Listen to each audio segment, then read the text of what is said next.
আজি যদি আমি পঞ্চায়ত ইলেকশন ঘোষণা কৰোঁ আমাক এমাহ সময় লাগে পঞ্চায়ত পাতিবৰ কাৰণে আৰু আজি আমি 10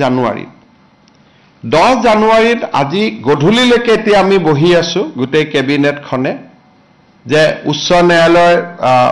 যিগৰাকী ন্যায়াধীশ মহামান্য তেখেতে কোৰ্টত আজি ঘোষণা কৰিছিলে যে আজিৰ ভিতৰত তেওঁ জাজমেন্টটো দিব কিন্তু এতিয়ালৈকে আমি বহি আছো জাজমেন্টটো অহা নাই গোটেই কেবিনেটখনে ইনফেক্ট 3 ঘণ্টা সময় আমি বহি আছিলো যে জাজমেন্টটো আহিব অলপ পিছত আহিব এতিয়া আহিব এনেকে আমি অপেক্ষা কৰি আছো ইনফেক্ট দিনৰ 2টা বজাৰ পৰা আমি অপেক্ষা কৰি আছিলো সাধাৰণতে চৰকাৰসমূহে পঞ্চায়ত পাতিব নোখোজে যে আমি পঞ্চায়ত নাপাতো ইমান ইলেকশনত আমি ৰিস্ক নলওঁ বিশেষকৈ বিধানসভাৰ নিৰ্বাচনৰ আগে কোনো চৰকাৰে পঞ্চায়ত পাতিব নোখোজে আমি পঞ্চায়ত পাতিবৰ কাৰণে উদ্গ্ৰীৱ হৈ বহি আছো কিন্তু এই পৰ্যন্ত মই অলপ আগতে মহাঅধিবক্তা দেৱজিৎ শইকীয়াক টেলিফোন কৰিছিলো তেওঁ কৈছে যে এই সময়লৈকে জাজমেন্টটো ডিক্টেশন হৈ আছে জাজমেন্ট অহা নাই বা যি ধৰণৰ কথা আজি যদি ৰাতি 12টাৰ আগতে আমি জাজমেন্টটো নাপাওঁ পজিটিভ বা নেগেটিভ যি নহওক তেতিয়াহলে আমি পঞ্চায়ত ইলেকশনটো একেবাৰে মেট্ৰিক বা হায়াৰ সেকেন্ডাৰী পৰীক্ষাৰ পিছলৈকে লৈ যাব লাগিব কাৰণ 14 ফেব্ৰুৱাৰীৰ পৰা মেট্ৰিক আৰু হায়াৰ সেকেন্ডাৰী আৰম্ভ হ'ব আৰু যদি এবাৰ ইলেকশন কৰিলে একমাহ সময় লাগে নোটিফিকেশনৰ পৰা আৰু দুটা ফেজত কৰিলে আজি হল 10 তাৰিখ 10 ফেব্ৰুৱাৰীত এটা হ'ব পাৰে 12 ফেব্ৰুৱাৰীত এটা ইলেকশন হ'ব পাৰে কিন্তু আজি যদি ৰাতি 12টাৰ আগতে যদি হাইকোৰ্টৰ পৰা অৰ্ডাৰটো ওলাই নাহে আৰু পিছৰ 10 দিনো হাইকোৰ্ট বন্ধ আছে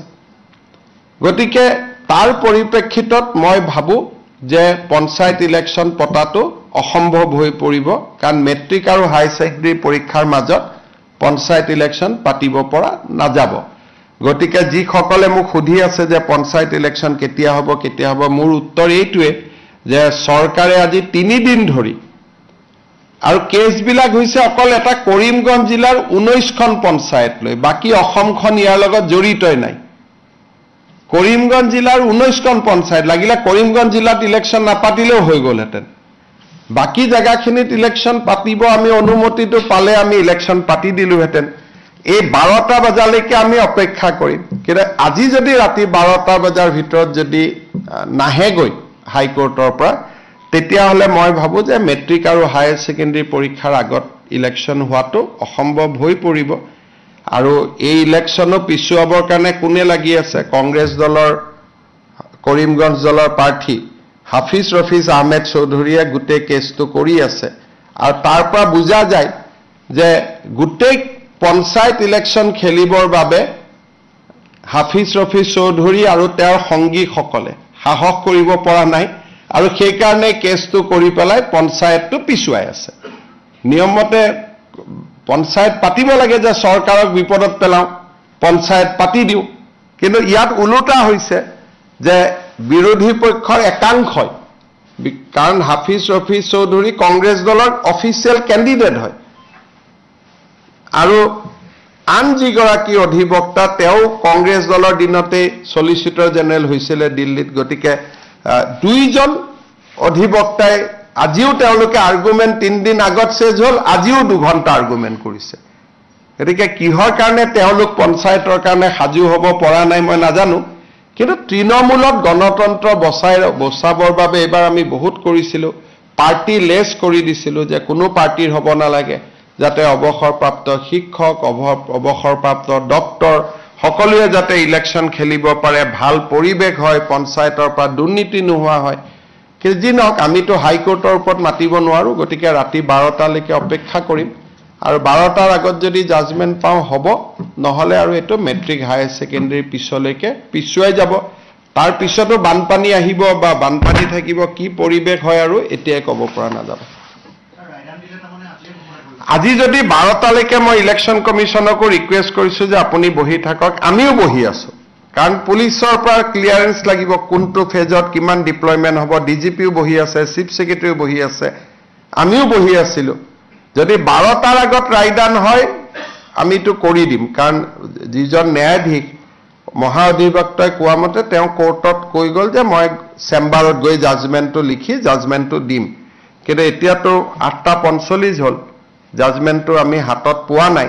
যদি 12টাৰ আগত জাজমেণ্ট হয় তেতিয়াহ'লে হ'ব যদি 12টাৰ আগত জাজমেণ্ট নহয় উচ্চ ন্যায়ালয়ৰ বিপক্ষেতো আৰু আমি যাব নোৱাৰোঁ গতিকে তাৰ পিছত যদি জাজমেণ্ট ভাল বেয়া হয় তাৰ পিছত এপিল কৰা বা প্ৰয়োজন সাপেক্ষে সুপ্ৰিম কোৰ্টলৈকেও যোৱা এটা লিগেল সিস্টেমত আমি সোমাই যাব লাগিব ভাল হলেতো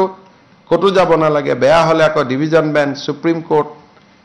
এটা দীঘলীয়া প্ৰক্ৰিয়া এটাত আমি সোমাই যাব লাগিব অসম চৰকাৰে বিচাৰিছিল যাতে যিখিনি বিবাদিত জিলা সেইখিনি আমিতো কৈছিলোঁ যে যদি 19খন পঞ্চায়তৰ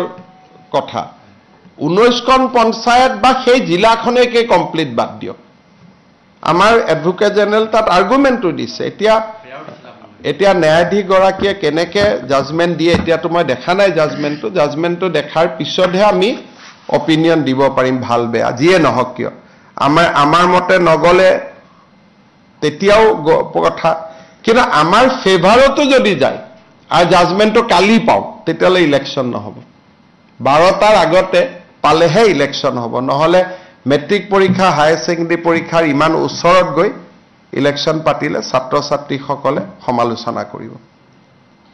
গতিকে যিসকলে মোক পঞ্চায়তৰ ওপৰত সুধি আছিলে